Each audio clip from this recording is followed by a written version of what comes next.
जो व्यक्ति इन साधनों को इस्तेमाल करना सीख लेता है अपनी इच्छा से, कुशलता से, वो स्वाभाविक रूप से एक असरदार मनुष्य बन जाएगा। इंसान एक संभावना है। आप इसे एक ऊंची संभावना बना सकते हैं। अगर ऐसा होना है तो हमें साधनों पर थोड़ी धार देने की जरूरत है।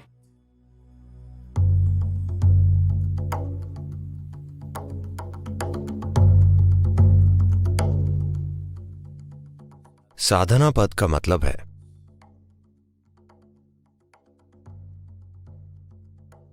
साधन यानी उपकरण, पद यानी वो समय जब हम साधन तैयार करते हैं। हमारे पास कौन से औजार हैं? अगर आपका स्क्रू ढीला है तो शायद आप एक पेचकस या पाना लेकर चलें। Otherwise, as a human being, the only tools that you have is your body, your mind and your energies. These are all the tools you have.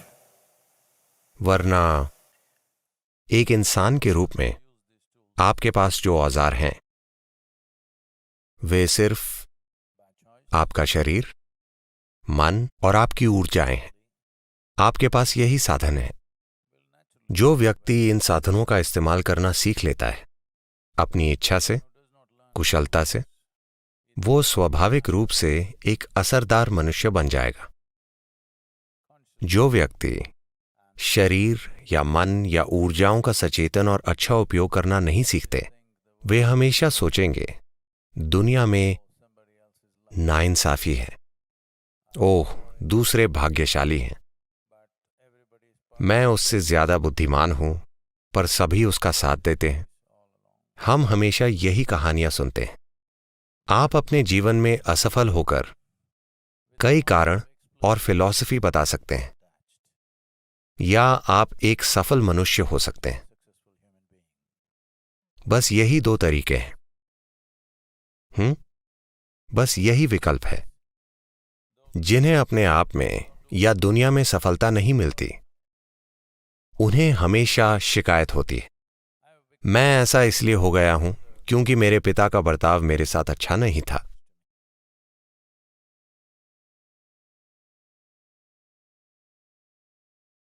जब आप ऐसे हैं तो वे आपके साथ अच्छा बर्ताव कैसे करेंगे? मैं आपके साथ कठोर होने की कोशिश नहीं कर रहा, पर अगर आप बचपन में ही शैतान और खराब हैं तो आपके पिता दोगुने कठोर और खराब होंगे। मैं उनकी उम्र के हिसाब से कह रहा हूं। हेलो, उन्होंने आपसे ज्यादा जीवन देखा है ना? हेलो, शायद जीवन ने उनको आपसे कहीं ज्यादा परेशान किया हो और उन्हें आपको भी झेलना पड़ा।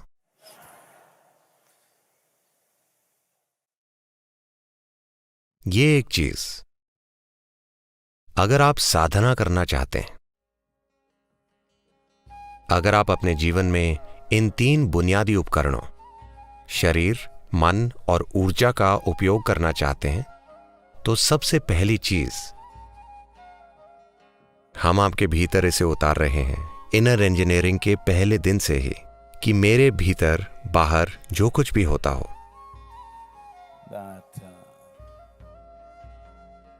अच्छा होता हो, बुरा होता हो, सुंदर चीजें होती हों, घिनौनी चीजें होती हों, जिम्मेदारी मेरी है।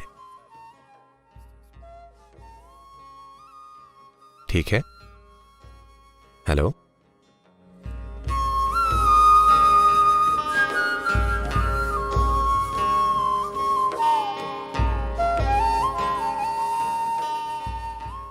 क्या आपने अपने भीतर यह समझ लिया है? अगर सफलता मिलती है तो वजह मैं हूं, अगर नहीं मिलती तो भी वजह मैं हूं। क्या आपने यह समझ लिया है? सद्गुरु, हमें लगा कि यह काम आप हमारे लिए करेंगे।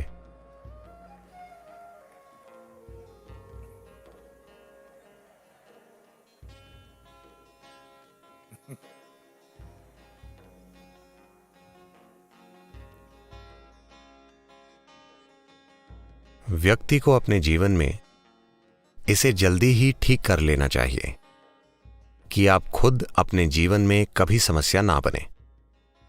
आपका शरीर, आपका मन, आपकी ऊर्जाएं कभी समस्या ना बने। बाहर कुछ समस्याएं होंगी, पर हम उन्हें संभाल सकते हैं अगर ये कोई समस्या ना हो।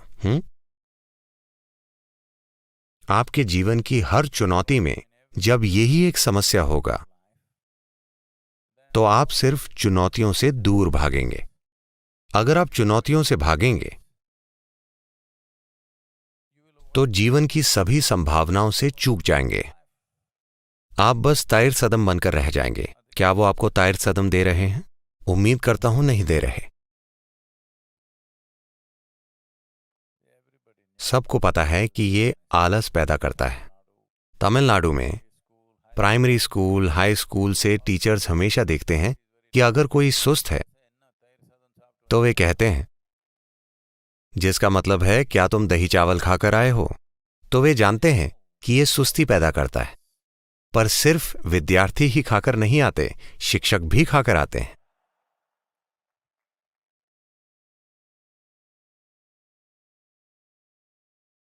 तो सुस्ती एक शानदार चीज है।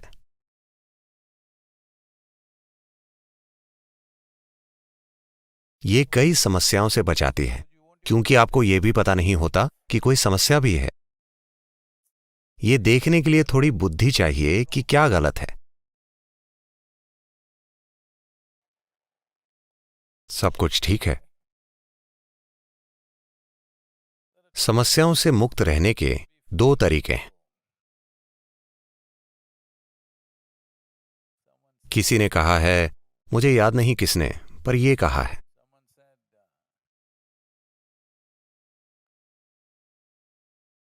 फरिश्ते समस्याओं से अछूते होते हैं उनकी प्रतिभा के कारण, और जानवर समस्याओं से अछूते होते हैं प्रतिभा की कमी की वजह से। पर इंसान बीच में झूलता रहता है और संघर्ष करता है, क्योंकि वो अभी भी एक संभावना है, अभी एक वास्तविकता नहीं बना। इंसान एक संभावना है। आप इसे एक ऊंची संभावना बना सकते हैं या आप इसे निचली संभावना तक धक्का दे सकते हैं। ये इस पर निर्भर करता है कि आप कितने अच्छे से अपने शरीर, मन और ऊर्जाओं का प्रयोग कर सकते हैं। क्या आप उनका प्रयोग करेंगे या क्या वे आपका उपयोग करेंगे? ये एक सवाल है। जब मैं कहता हूं कि वे आपका उपयोग करेंगे, तो बिना किसी पूर्व धारणा के, बिना लोगों को नीचा समझे, बस ध्यान से देखिए, लोगों के जीवन में क्या प्रतिबद्ध है। धरती के ज्यादातर लोगों की जिंदगियां उनके शरीर, उनकी मानसिक जरूरतों, भावनात्मक जरूरतों को पूरा करने की ओर प्रतिबद्ध है। बस यही है। हेलो, उनके पूरे जीवन का आयोजन बस इसी के लिए है। आप इसे बिजनेस कह सकते हैं, करियर कह सकते हैं, परिवार कह सकते हैं, घर कह सकते हैं, पर सिर्फ जरूरतें पूरा करने के लिए, शारीरिक और मानसिक जरूरतें, पूरे जीवन का बंदोबस्त किया जाता है ना? कृपया आप मुझे बताइए, मैं आपकी राय से चलूंगा। आपको मुझ पर विश्वास नहीं हो रहा। यह सही है।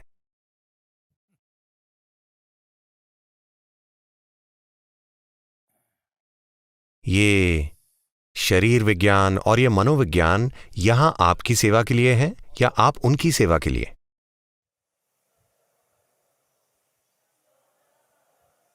हाँ? वे हमारी सेवा के लिए हैं। But most human beings are serving them their entire life. पर ज्यादातर मनुष्य उनकी सेवा कर रहे हैं पूरी जिंदगी। नाश्ता खाते समय वे दोपहर के भोजन की योजना बना रहे होते हैं। दोपहर का भोजन करते समय वे रात के खाने की योजना बनाते हैं। तो बस खाने, मकान, सुरक्षा, एक दूसरे के प्रति भावनाओं की बातें होती हैं। वाकई पूरा जीवन बस शारीरिक और मानसिक जरूरतों के इर्द गिर्द घूमता है। इसे ही सामान्य जीवन कहा जाता है। तो मेरा इरादा है कि आप असामान्य हो जाएं, कि आप अपने शरीर और मन का उपयोग करके इस जीवन का विकास करें, जीवन को गुलाम ना बनाएं। अगर ऐसा होना है तो हमें साधनों पर थोड़ी धार देने की जरूरत है। नहीं तो सुबह 5 बजे शरीर कहता है बकवास, चुपचाप सो जाओ। मैंने सोचा जो लोग मरना चाहते हैं वे ऐसे होते हैं, पर जो लोग जीना चाहते हैं वो ऐसा क्यों करेंगे? हेलो, जो लोग मरना चाहते हैं वे अपनी आंखें बंद करेंगे। जो लोग जीना चाहते हैं उन्हें सूरज की पहली किरणें देखने के लिए उठ जाना चाहिए, इससे पहले कि किरणें धरती तक पहुंचे। आपको सबसे पहले सूरज की किरणों को देखना चाहिए, ना कि कीड़े मकोड़ों को, ना कि पक्षियों को, ना कि घास की पत्तियों को। आपको सूरज की किरणों को देखना चाहिए। रोज अगले 2 सप्ताह के लिए सूरज की पहली किरणें अपने शरीर पर पड़ने दीजिए और देखिए क्या होता है। आप एक बिल्कुल अलग जीवन जिएंगे।